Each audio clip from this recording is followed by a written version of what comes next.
ओम शांति। 27 फरवरी 2024। बाबा की महावाक्य। मीठे बच्चे, सदा बाप की याद का चिंतन और ज्ञान का विचार सागर मंथन करो तो नई नई पॉइंट्स निकलती रहेंगी, खुशी में रहेंगे।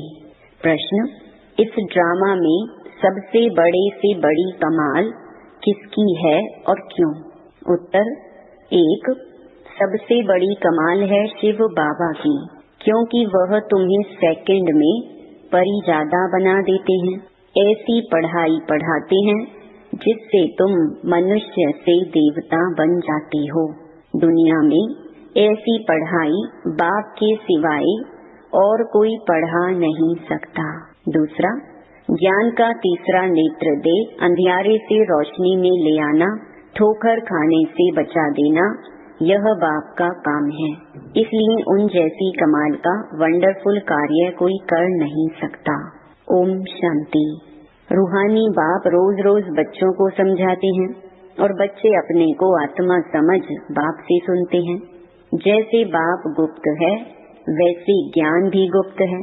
किसको भी समझ में नहीं आता है कि आत्मा क्या है, परम पिता परमात्मा क्या है। तुम बच्चों की पक्की आदत पड़ जानी चाहिए कि हम आत्मा हैं।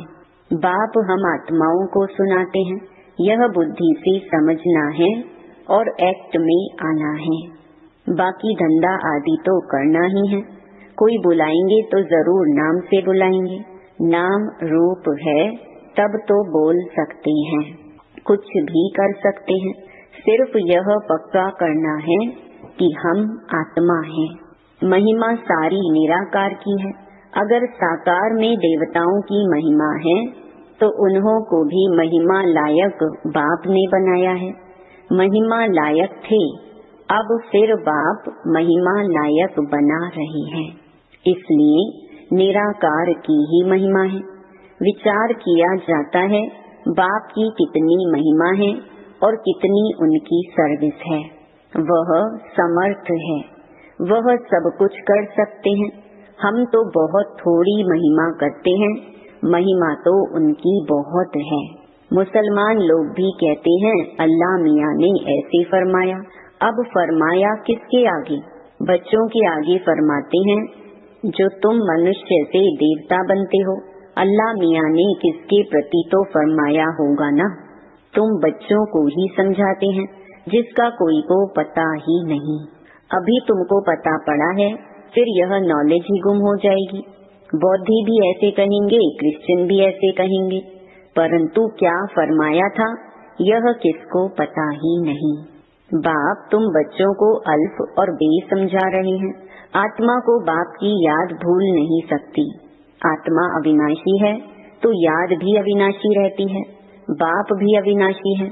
गाते हैं अल्लाह मियाँ ने ऐसे कहा था, परंतु वह कौन है, क्या कहते थे, यह कुछ भी नहीं जानते। अल्लाह मियाँ को ठिक्कर भित्तर में कह दिया है तो जानेंगे फिर क्या। भक्ति मार्ग में प्रार्थना करते हैं। अब तुम समझते हो जो भी आते हैं उनको सतो रजो तमो में आना ही है। क्राइस्ट बौद्ध जो आते हैं उनके पीछे सबको उतरना है, चढ़ने की बात नहीं। बाप ही आकर सबको चढ़ाते हैं। सर्व का सदगति दाता एक है और कोई सदगति करने नहीं आते। समझो क्राइस्ट आया, किसको बैठ समझाएंगे? इन बातों को समझने लिए अच्छी बुद्धि चाहिए, नई नई युक्तियाँ निकालनी चाहिए, मेहनत करनी है, रतन निकालना है। इसलिए बाबा कहते हैं विचार सागर मंथन करके लिखो, फिर पढ़ो कि क्या क्या मिस हुआ। बाबा का जो पाठ है वह चलता रहेगा। बाप कल्प पहले वाली नॉलेज सुनाते हैं। यह बच्चे जानते हैं कि जो धर्म स्थापन करने आते हैं उनके पीछे उनके धर्म वालों को भी नीचे उतरना है। वह किसको चढ़ाएंगे कैसे? सीढ़ी नीचे उतरनी ही है, पहले सुख पीछे दुख। यह नाटक बड़ा फाइन बना हुआ है। विचार सागर मंथन करने की जरूरत है। वह कोई की सदगति करने नहीं आते, वह आते हैं धर्म स्थापन करने। ज्ञान का सागर एक है और कोई में ज्ञान नहीं है। ड्रामा में दुख सुख का खेल तो सभी के लिए है, दुख से भी सुख जाती है। ड्रामा में पार्ट बजाते हैं तो जरूर सुख होना चाहिए। बाप दुख थोड़े ही स्थापन करेंगे, बाप तो सबको सुख देते हैं। विश्व में शांति हो जाती है, दुख धाम में तो शांति हो ना सके। शांति तब मिलनी है जब वापस शांति धाम में जाएंगे। बाप बैठ समझाते हैं, यह कभी भूलना नहीं चाहिए कि हम बाबा के साथ हैं। बाबा आया हुआ है असुर से देवता बनाने। यह देवताएं सदगति में रहते हैं तो बाकी सब आत्माएं मूल वतन में रहती हैं। ड्रामा में सबसे बड़ी कमाल है बेहद की बाप की, जो तुमको परी ज्यादा बनाते हैं। पढ़ाई से तुम परी बनते हो, भक्ति मार्ग में समझते कुछ भी नहीं, माला फेरते रहते हैं। कोई हनुमान को कोई किसको याद करते हैं, उनको याद करने से फायदा क्या। बाबा ने कहा है महारथी, तो उन्होंने बैठ हाथी पर सवारी दिखा दी है। ये सब बातें बाप ही समझाते हैं। बड़े बड़े आदमी कहाँ जाते हैं तो कितनी आजियान माना आव भगत करते हैं। तुम और किसको आजियान नहीं देंगे। तुम जानते हो इस समय सारा जाड़ जड़ी भूत है, विष की पैदाइश है। तुमको अब फीलिंग आनी चाहिए कि सतयुग में विष की बात नहीं। बाप कहते हैं मैं तुमको पद्मा पदम पति बनाता हूँ, सुदामा पद्मा पदम पति बनाना सब अपने लिए ही करते हैं। बाप कहते हैं इस पढ़ाई से तुम कितने ऊंच बनते हो। वह गीता सब सुनते पढ़ते हैं, यह भी पढ़ता था, परंतु जब बाप ने बैठ सुनाया तो बंडर खाया। बाप की गीता से सदगति हुई। ये मनुष्यों ने क्या बैठ बनाया है। कहते हैं अल्लाह मियाँ ने ऐसे कहा, परंतु समझते कुछ भी नहीं अल्लाह कौन। देवी देवता धर्म वाले ही भगवान को नहीं जानते हैं, तो जो पीछे आते हैं वह क्या जाने।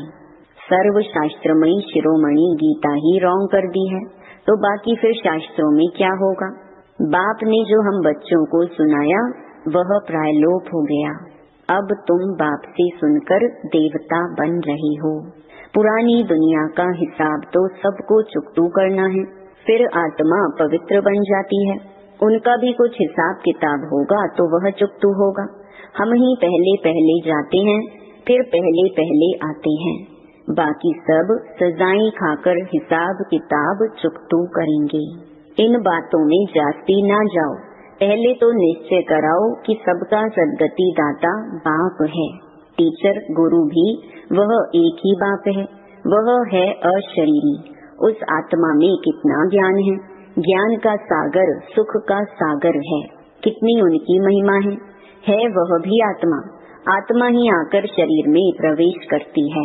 सिवाय परम पिता परमात्मा के तो कोई आत्मा की महिमा कर नहीं सकते, और सब शरीरधारियों की महिमा करेंगे। ये है सुप्रीम आत्मा। दिगर शरीर आत्मा की महिमा सिवाय एक निराकार बाप के कोई की हो नहीं सकती। आत्मा में ही ज्ञान के संस्कार हैं। बाप में कितने ज्ञान के संस्कार हैं। प्यार का सागर, ज्ञान का सागर, क्या यह आत्मा की महिमा है? कोई मनुष्य की यह महिमा हो न सके। श्री कृष्ण सतयुग का पहला नंबर प्रिंस है। बाप ही आकर बच्चों को वर्षा देते हैं, इसलिए उनकी महिमा गाई जाती है। शिव जयंती हीरे तुल्य है। धर्म स्थापक आते हैं, क्या करते हैं? समझो क्राइस्ट आया, उस समय क्रिश्चियन तो है नहीं, किसको क्या नॉलेज देंगे? करके कहेंगे अच्छी चलन चलो। यह तो बहुत मनुष्य समझाते रहते हैं, बाकी सदगति की नॉलेज कोई दे ना सके। उनको अपना अपना पार्ट मिला हुआ है। सतो रजो तमो में आना ही है। आने से ही क्रिश्चियन की चर्च कैसे बनेगी? जब बहुत होंगे, भक्ति शुरू होगी, तब चर्च बनाएंगे। उसमें बहुत पैसे चाहिए, लड़ाई में भी पैसे चाहिए। तो बाप समझाते हैं यह मनुष्य सृष्टि झाड़ है। झाड़ कभी लाखों वर्ष का होता है क्या? हिसाब नहीं बनता। बाप कहते हैं, हे बच्चे, तुम कितने बेसमझ बन गए थे, अभी तुम समझदार बनते हो, पहले से ही तैयार होकर आते हो राज्य करने। वह तो अकेले आते हैं, फिर बाद में वृद्धि होती है। झाड़ का फाउंडेशन देवी देवता, उनसे फिर 3 ट्यूब निकलती हैं, फिर छोटे छोटे मठ पंथ आते हैं, वृद्धि होती है, फिर उनकी कुछ महिमा हो जाती है, परंतु फायदा कुछ भी नहीं। सबको नीचे आना ही है। तुमको अभी सारी नॉलेज मिल रही है, कहते हैं गॉड इज नॉलेजफुल, परंतु नॉलेज क्या है यह किसको मालूम नहीं है। तुमको अभी नॉलेज मिल रही है, भाग्यशाली रथ तो जरूर चाहिए। बाप साधारण तन में आते हैं, तब यह भाग्यशाली बनते हैं। सतयुग में सब पद्मा पदम भाग्यशाली हैं। अब तुमको ज्ञान का तीसरा नेत्र मिलता है, जिससे तुम लक्ष्मी नारायण जैसे बनते हो। ज्ञान तो एक ही बार मिलता है, भक्ति में तो धक्के खाते हैं, अंधियारा है। ज्ञान है दिन, दिन में धक्के नहीं खाते। बाप कहते हैं, भल घर में गीता पाठशाला खोलो। बहुत ऐसे हैं जो कहते हैं हम तो नहीं उठाते, दूसरों के लिए जगह देते हैं, यह भी अच्छा। यहाँ बहुत साइलेंस होनी चाहिए। यह है होलीएस्ट ऑफ होली क्लास, जहाँ शांति में तुम बाप को याद करते हो। हमको अब शांति धाम जाना है, इसलिए बाप को बहुत प्यार से याद करना है। सतयुग में 21 जन्म के लिए तुम सुख शांति दोनों पाते हो। बेहद का बाप है, बेहद का वर्षा देने वाला, तो ऐसे बाप को फॉलो करना चाहिए। अहंकार नहीं आना चाहिए, वह गिरा देता है। बहुत धैर्यवत अवस्था चाहिए, हठ नहीं। देह अभिमान को हठ कहा जाता है। बहुत मीठा बनना है। देवताएं कितने मीठे हैं, कितनी कशिश होती है। बाप तुमको ऐसा बनाते हैं, तो ऐसे बाप को कितना याद करना चाहिए। तो बच्चों को यह बातें बार बार सिमरन कर हर्षित होना चाहिए। इनको तो निश्चय है कि हम शरीर छोड़ यह लक्ष्मी नारायण बनेंगे। एम ऑब्जेक्ट का चित्र पहले पहले देखना चाहिए। वह तो पढ़ाने वाले देहधारी टीचर होते हैं। यहाँ पढ़ाने वाला निराकार बाप है, जो आत्माओं को पढ़ाते हैं। यह चिंतन करने से ही खुशी होती है। इनको यह नशा रहता होगा कि ब्रह्मा सो विष्णु, विष्णु सो ब्रह्मा कैसे बनते हैं। यह वंडरफुल बातें तुम ही सुनकर धारण कर फिर सुनाते हो। बाप तो सबको विश्व का मालिक बनाते हैं, बाकी यह समझ सकते हैं कि राजाई के लायक कौन कौन बनेंगे। बाप का फर्ज है बच्चों को ऊंचा उठाना। बाप सबको विश्व का मालिक बनाते हैं। बाप कहते हैं, मैं विश्व का मालिक नहीं बनता हूँ। बाप इस मुख द्वारा बैठ नॉलेज सुनाते हैं। आकाशवाणी कहते हैं, परंतु अर्थ नहीं समझते। सच्ची आकाशवाणी तो यह है जो बाप ऊपर से आकर इस गौमुख द्वारा सुनाते हैं। इस मुख द्वारा वाणी निकलती है। बच्चे बहुत मीठे होते हैं, कहते हैं बाबा आज टोली खिलाओ। झजी बहुत टोली बच्चे। अच्छे बच्चे कहेंगे हम बच्चे भी हैं तो हम सर्वेंट भी हैं। बाबा को बहुत खुशी होती है बच्चों को देखकर। बच्चे जानते हैं समय बहुत थोड़ा है। इतने जो बॉम्ब्स बनाए हैं वह ऐसे ही फेंक देंगे क्या? जो कल तो पहले हुआ था सो फिर भी होगा। समझते हैं विश्व में शांति हो, परंतु ऐसे तो हो न सके। विश्व में शांति तुम स्थापन करते हो, तुमको ही विश्व की बादशाही की प्राइज मिलती है। देने वाला है बाप। योग बल से तुम विश्व की बादशाही लेते हो, शारीरिक बल से विश्व का विनाश होता है। साइलेंस से तुम विजय पाते हो। अच्छा मीठे मीठे सिकिलधे बच्चों प्रति माता पिता बाप दादा का याद प्यार और गुड मॉर्निंग। रूहानी बाप की रूहानी बच्चों को नमस्ते। धारणा के लिए मुख्य सार। पहला, अपनी अवस्था बहुत धैर्यवत बनानी है। बाप को फॉलो करना है। किसी भी बात में अहंकार नहीं दिखाना है। देवताओं जैसा मीठा बनना है। दूसरा, सदा हर्षित रहने के लिए ज्ञान का सिमरण करते रहो। विचार सागर मंथन करो। हम भगवान के बच्चे भी हैं तो सर्वेंट भी हैं। इसी स्मृति से सेवा पर तत्पर रहो। वरदान, मन मनाभव के साथ मध्याजी भव के मंत्र स्वरूप में स्थित रहने वाले महान आत्मा भव। आप बच्चों को मन मनाभव के साथ मध्याजी भव का भी वरदान है। अपना स्वर्ग का स्वरूप स्मृति में रहे, इसको कहते हैं मध्याजी भव। जो अपने श्रेष्ठ प्राप्तियों के नशे में रहते हैं, वही मध्याजी भव के मंत्र स्वरूप में स्थित रह सकते हैं।